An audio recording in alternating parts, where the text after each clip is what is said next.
n8n updates come out regularly, new features, bug fixes, security patches, but every update is a risk. One bad version can break your workflows. Right now, our Docker Compose just says n8n io/n8n, so no version specified yet.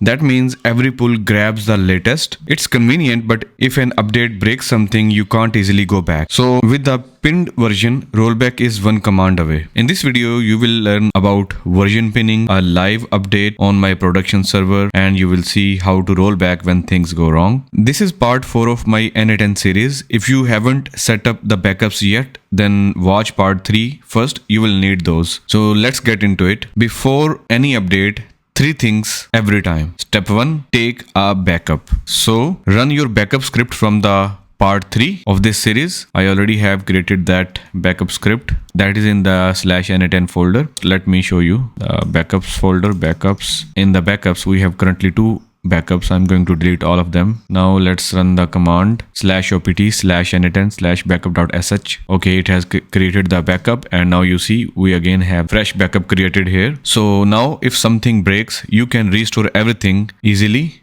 That is non-negotiable. So let's move on to the step 2, that is noting your current version. So let's go to the Docker Compose exec n8n n8n -- press enter, and currently we have version 1.123.5. so you can screenshot this or save it somewhere. If rollback is needed, you need to know your starting point. So I'm just going to copy it so that we could remember. So you can also see this version from the n8n UI as well. That is on the left sidebar. Click on that, click on the setting. On the bottom of the left sidebar, you will see the version that is 1.123.5. okay, the step number 3 is checking the changelog. Let's go to the website n8n releases. So you can open this GitHub repo, or you can go to their docs to see the releases. So in this page, you see all of the releases. We have this one and n8n 2.1.0, and this latest is the latest stable version that you can use. Or you can also go to their documentation website for the safe side, because they will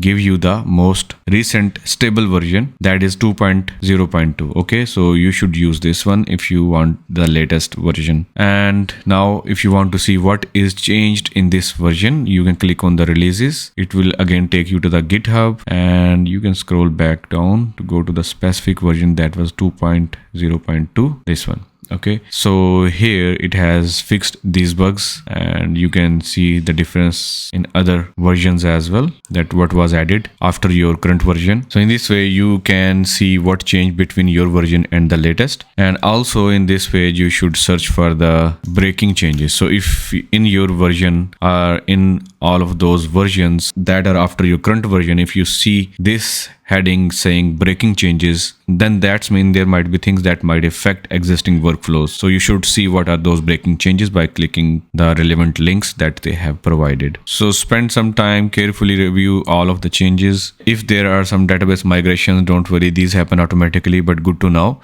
If you see any breaking changes that affect your workflows, then plan accordingly. Maybe update on a weekend when you can monitor. So now quickly talk about the version management. I'm going to open the Docker Compose in Nano editor, and here look at this. We did not specify any specific version here, so it default to the latest tag or latest version. So with the latest tag, every time you pull, you get whatever is newest. So but it is not guaranteed. It might not be the most recent version, because you see that currently the version that is running in our browser is not the most recent. It is 1.123, but most recent one is starting from version 2. This is not a good approach to use the image name without any version pinning. So in this way, whenever you run the pull command of Docker, you get whatever is the newest. It is simple but dangerously updates everything, and it updates can surprise you with breaking changes. So the alternative is pinning a specific version. So for that, let's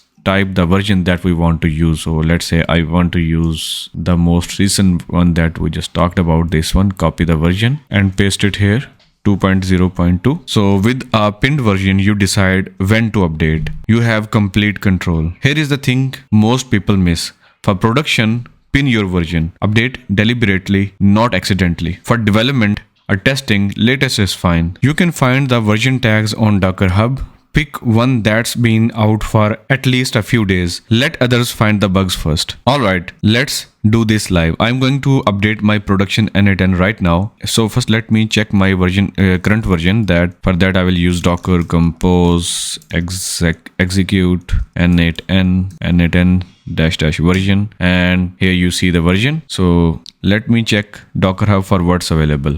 We already know what we want to update, but I just want to show you from how you would do from the Docker Hub. So here in the tags, select the newest and scroll down, and we have 2.1.0 that was pushed about 15 hours ago. Let's find the one that was pushed few days ago. So look at this, the version 202 was pushed 4 days ago, so it is safe to use this one. I'm going to copy this version. You can click on this to see what was changed. Alright, so now let's update it. So go back to the terminal, and here let's take the backup first. For that, run the command opt/n8n/backup.sh. Okay, backup is created. Now let's pull the new image, docker compose pull. Okay, so this downloads the new version but doesn't restart anything yet. Your n8n is still running the old version. So now run this command, docker compose up-d. So this stops the old container and starts a new one with the updated image. Now let's verify the version, docker compose exec. Okay, now we got the most recent version, that is 2.0.2. Now let's check the UI. Open the browser and reload it. There we go. New version is running. You can see from the bottom we have 202 running. Let me verify my workflows are still there. So let's go back to the settings, and from there we are on the workflows, and yes, workflows are still there. I can open them, review them and play them. Everything is still working fine. Total downtime maybe 30 seconds. That was perfect. Now the important part, what if the update breaks something? Let me show you how to roll back. So to roll back, if you were using the latest tag just pulled, then you cannot easily go back. That's why I recommend pinned versions. But if you pinned versions, then rollback is very simple. So for that, go to the docker compose like this, docker-compose.nano docker compose YML, and go to the image.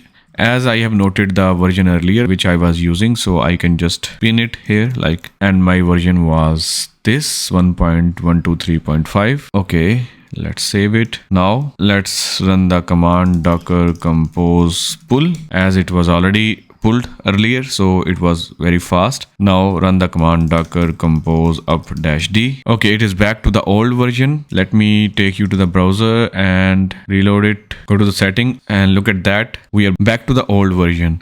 So here is the key thing. If you go back, you see here your workflows, your credentials, everything is still there. The data lives in the volume, not the container. Changing versions does not touch your data. If something went deeply wrong, maybe a database migration corrupted data, or you accidentally deleted the volume, here is the nuclear option.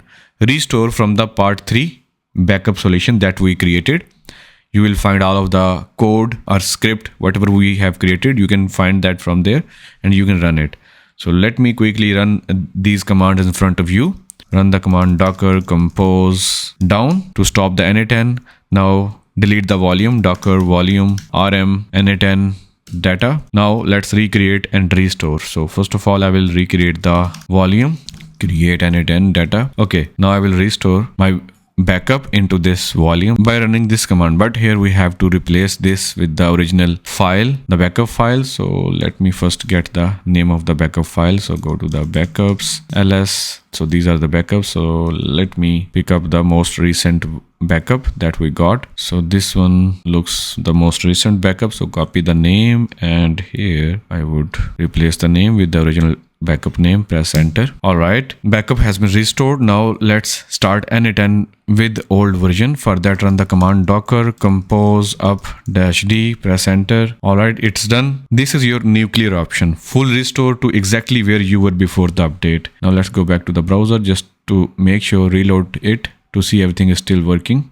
Currently it is showing it is not working, but it is taking some time behind the scene in the Docker. After it is done, it will start working. So you can test after some time. Okay, this time there is no error because all of the processes are completed in the Docker and it is back live and you are still on the version that you wanted to use. So this version is restored from the backup that you created earlier. So here is the recap. The safe update workflow. Backup first, always, no exception. Note your current version now where you started. Read the changelog. Look for breaking changes. Pin your versions. Control when updates happen. Update and verify. Pull, restart, check workflows, and now how to roll back. Version pin or full restore. That's it. Updates don't have to be scary when you have a system. Part 5 is where things get interesting. I will show you how to get notified on your phone the moment any workflow fails before your client even know something is wrong. So subscribe so you don't miss it. If this saves you from a bad update, hit like because it genuinely helps the channel. Drop any question in the comments. I read and reply to all of them. Thanks for updating. See you in the part 5.